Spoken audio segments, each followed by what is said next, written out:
The miracle catch, now seen by millions. The camera set up in the baby's room, capturing it all. 35-year-old mom Tila Levy turns away for just a moment. 11-month-old Etan on the changing table. The baby begins to roll, every parent's fear, and then he tumbles over the edge. Out of nowhere, his older brother, 9-year-old Joseph, catches him. I just yelled mom because I saw the baby, and I just ran and I caught him. But I can't even carry him, so I don't know how that happened, and I can't even run that fast either. There's no doubt that TV can be educational, but teach a life-saving technique like the Heimlich? It's time to expand your minds. It was pretty scary because there was nobody else here, and I couldn't talk. I was just in shock. Amira Thornton was laying on the couch watching TV when she heard a strange noise from the kitchen. She was going like, waving her arms. Choking on a piece of sausage, Amira's mom couldn't breathe. I picked her up 3 times. Her tiny arms wrapped around her mom's waist. Then finally, She spit the sausage out. Mom wasn't surprised by Amira's strength. Welcome to the gun show, baby.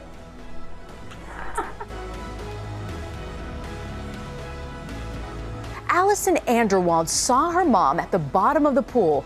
Tracy Anderwald had suffered a seizure. Her daughter pulled her to the shallow end of the pool, got her head out of the water, and then ran for help. Mother and daughter are doing just fine.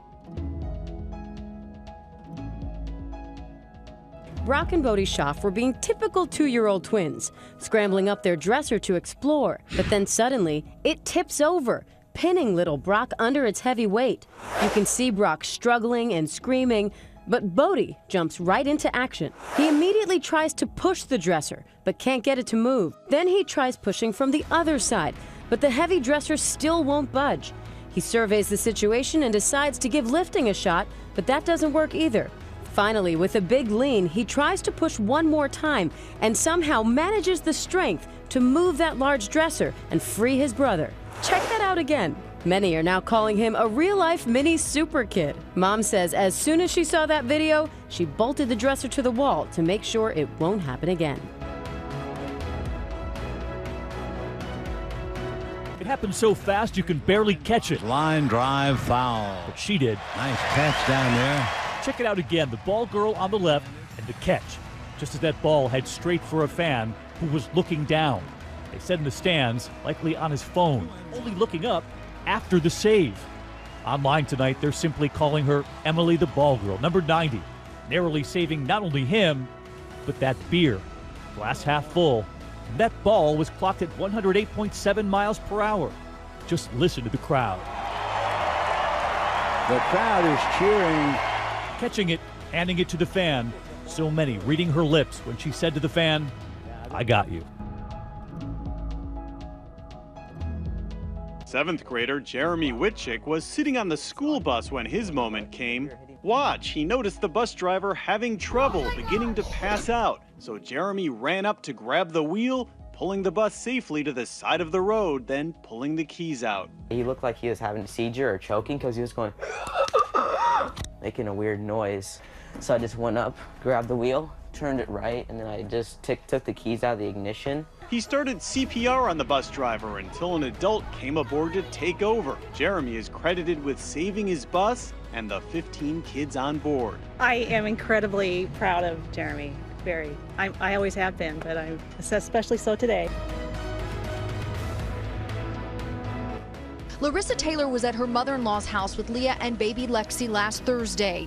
I was going to wash my daughter's bottle, and I blacked out after that, and I woke up to my mom shaking me, waking me up. She did not know she was diabetic. She also had no idea her little girl knew how to use the phone. I never taught her how to use the phone, so I have no clue how she picked it up. I'm assuming just by watching us. Leah's grandmother, Bobby Gonzalez, was on the other end of the phone call. It was Leah, and she said, "My mom fell down."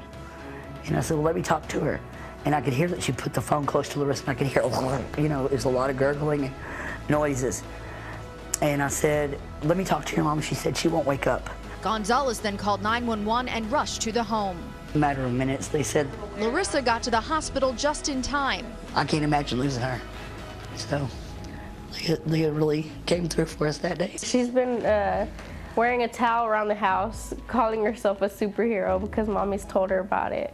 So definitely she's my little superhero.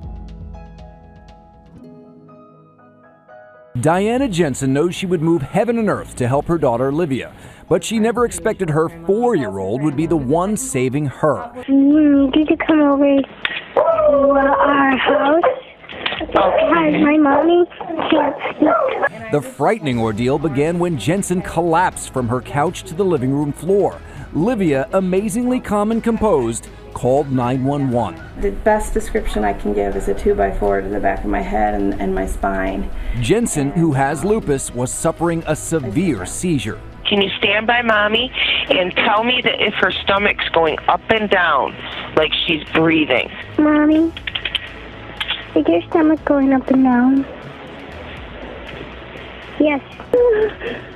Is that mommy in the background? Yeah. Jensen, unable to speak, can only gesture. Mommy, what's wrong? Head? Okay, yeah, she's not answering you. No, but her head hurts because she's showing me what hurts. This is the only time dispatcher Jill Schmidt has met the person on the other end of the phone. Livia left an impression. To be able to talk to somebody as exceptional as Livia and how well she did, it reminds me of why I like to do the job. Livia kept her cool for a full 10 minutes. Tell mommy that help is on the way, okay? Help is on the way, Mommy. I did it. Okay, you did a very good job, Nivea. And that was ABC's John Muller reporting. What a remarkable little girl. She knew her home address, too. Not many 4-year-olds know that. So calm, so intelligent. She just kept it together the whole time. Boy, that was great to see. I know, I did it. 2-year-old Brooke Sagan is alive today because of her quick-thinking brother Tristan. On Sunday morning, their mom suddenly noticed Brooke was gone, a parent's worst nightmare. She said, "Where's the baby?" And my mom went running outside and she saw her floating in the pool. Little Brooke was in this water only a couple of minutes, but that's all it takes. They pulled her out, put her here on the patio, and she wasn't breathing. But luckily, her 9-year-old brother knew CPR. How'd you know how to do it? Television. Television? Yeah. Specifically, the movie Black Hawk Down. So you learned this from the movie Black Hawk Down? They were like pushing on their chest and like giving them rescue breaths. He did save his sister's life. Of course, Black Hawk Down is pretty grown-up stuff for a 3rd grader. We've tried to turn this movie off 100 times, and he watches these scenes over and over. He dresses up like a medic, and he runs around doing these things, and we always thought it was so silly, but you know what? That silly movie that cost a few dollars saved our daughter's life. You like your sister, huh? Sometimes she gets on my nerves. He's as modest as he is honest. How do you feel about all this attention? Really good. And the whole family is grateful. It was just days ago in Sprague, Washington that 10-year-old Brendan and 8-year-old Delicia Wright were playing in the park when they sprang into action, chasing this person who snatched their 22-month-old brother Owen. You can see them, first Delicia and then Brendan with the stroller. The father says a family friend had left them alone for a few minutes when it happened. She tells ABC News Tonight she's heartbroken. She says it began when a stranger started talking to them, trying to make friends. Yeah, what did he say to you? Well, he said he's nice to kids and he's been babysitting for a long time. Really? So he tried to make friends with you? Yeah, but he lied to me. He did lie to you. The suspect dropped little Owen down the street after 2 teenagers joined in the chase when they saw the kids running after him. Late today, police announced they've made an arrest, a 15-year-old who lives nearby, charged with 2nd-degree kidnapping. But little Owen is home and doing fine thanks to his very brave brother and sister. Everyone hopes they'll have the courage to be a hero if the time comes, but no one really knows until the moment. And that includes Kids, a rare and astonishing club made up of some of the most unlikely little lifesavers.